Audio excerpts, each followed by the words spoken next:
Good morning guys. Andito kami sa may Nissan Taytay para pa-check up po yung aking sasakyan. So schedule siya guys ng PMS today. So for 10,000 kilometers. So first PMS yung sasakyan ko guys. It's na bago pa siya. Wala pa siyang 1 year. So almost 7 months lang ngayon. So ayun, papalitan natin ng langis para kasi mag-10,000 na siya guys. So hindi ko na hintayin pa umabot sa 10,000 kilometers para dalhin. So nagahan ko na. Pakita nyo naman guys yung mga sasakyan dito. So mamaya pupunta natin. So kita nyo guys, ano, yan yung Terra. Ang ganda niyan guys, SUV Terra. Ibibalik niya sa Toyota yung mga Fortuner. So yan. Kasi ito naman guys yung big toy natin, pero puti naman yung sa akin.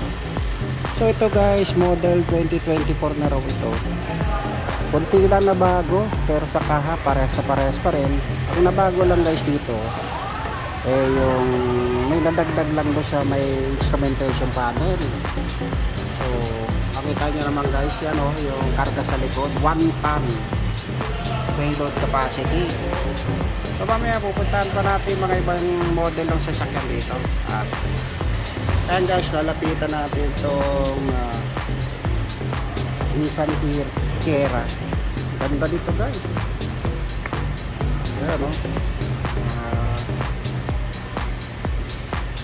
nakita nyo guys yung logo, ang ganda. So sa instrumentation nya maganda rin. Yan.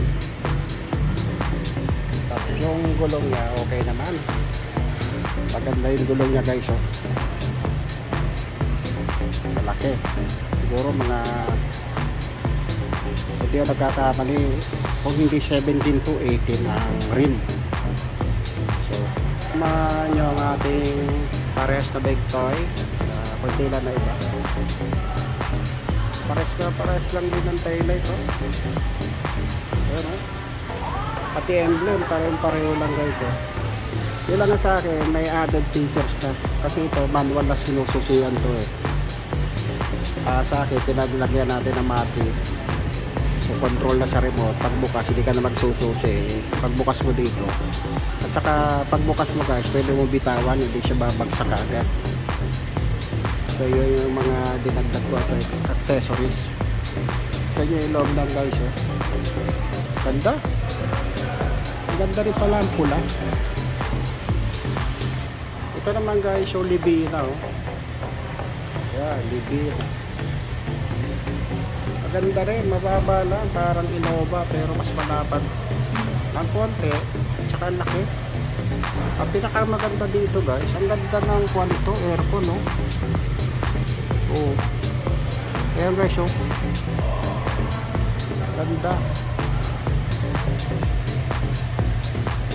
Punta tayo ito sa may harapan. Ito palang nabili ko guys na maganda yung features. Yan dual na yung control ng aircon, yung driver seat at saka yung passenger sa harap. Tapos guys yung airbag nya 6. Yan isa, 2, 3, 4. Meron pa sa likod 5, 6. Yan tapos yung upuan guys, pagka ina-adjust, zero gravity. Pagka ina-adjust mo, matic siya, may pipindutin ka lang doon sa gilid. Tapos yung aircon nya rear, ang ganda yeah, tapos foldable pa siya. Ito guys yung nasabi ko, pag binuksan nyo yung tailgate, ang default nya yung stock, pag binuksan mo babagsak yan, kailangan alalaya mo. Pag ilalaya nyo guys yung tail, mabigat. So ang ginawa ko, pinalagyan ko siya ng assist, kaya pag binagsak mo, matik, dahan-dahan bumababang ganon, hindi siya pabagsak. Ayan, ganda at ito yung maganda 6 cup holder. Pasapat na yung USB charging socket nya. Kasi ito guys, yan yung sinasabi dito, may lagay ng kape dito, 2 dito. Yan, yung sa gitna, yung upuan sa gitna guys. Yan. Ganda, ganda pala ng features ng nabili ko. So guys, ito yung libilang, ganda ng mukha. O diba? Gusto ko talaga puti. Ganda puti. Matinis tingnan. Yun lang na kailangan maintain mo yung pagpapalinis at saka lagi dapat naka-wax palagi para makinap. Ganda oh.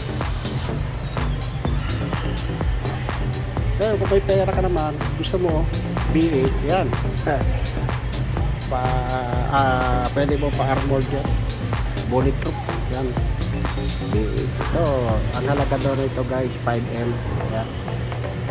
Yan, sasakyan na yan. Kabita. So dito tayo sa Big Toy. Wala namang pinagkaiba guys sa mukha. Pareho lang kami oh. Pati harap, parehas. Yun lang nagkaiba. Ito sa akin kasi bilog to eh. Na maraming ilaw. Ito maraming ilaw. Ito bilog to eh. May parang palalim. Ito lang na iba sa kanyang bumper. Pero halos yung emblem pareho guys. Ganda. Diba guys? Ang ganda. So guys, ito naman pala yung front ng Sierra oh. Yan. Kami tingnan natin yung pricing. Oh, pares lang kami ng ilaw. Ganda. Oh. Kaya kung gusto nyo, mga taga Rizal, oh, dito kayo pupunta sa Nissan Taytay. Marami mga stock sila ngayon dito. Guys, hanggang dito na lang po. Magandang tanghali po sa inyo na. Bye bye po.